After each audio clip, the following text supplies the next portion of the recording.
For today's video mga kabakbakero ay may nandangster nga na naman sa ating nakamotor. Dito niya ako unagingangster banda sa may iglesia ni Cristo pababa.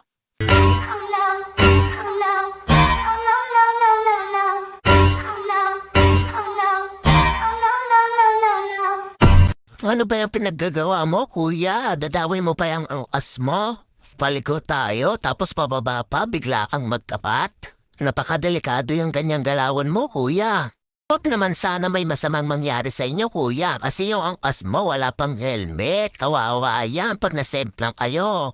At dito na nga pagtapos niya sa aking magkat ay bigla naman siyang nagtakbong pogi.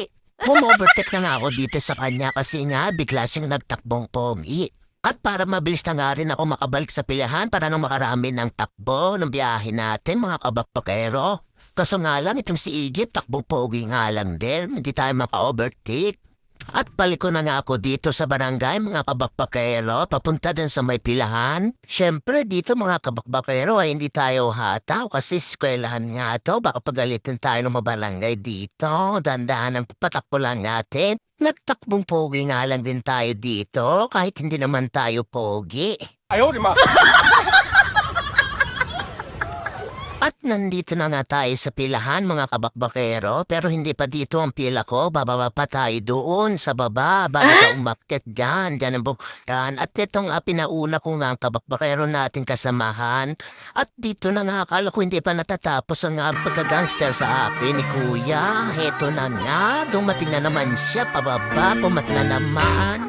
Ewan ko ba rito kay Kuya kung ang ginagawa talaga nito sa buhay niya. Parang gusto niyang makipaglaro. O baka naman hilig niya lang talagang umovertake ng paliko ng alangadin. At pagbibigyan ko nga sana dito si Kuya na makipaglaro kasi parang gusto niya makipaglaro. Kaso nga lang hindi ako naka-overtake dito sa tama raw. Kaya hindi ko na sinubukang ngabulin si Kuya para makipaglaro. Maglalaro nga sana kami ng jakampoy ni Kuya kung sakaling naabutan ko siya.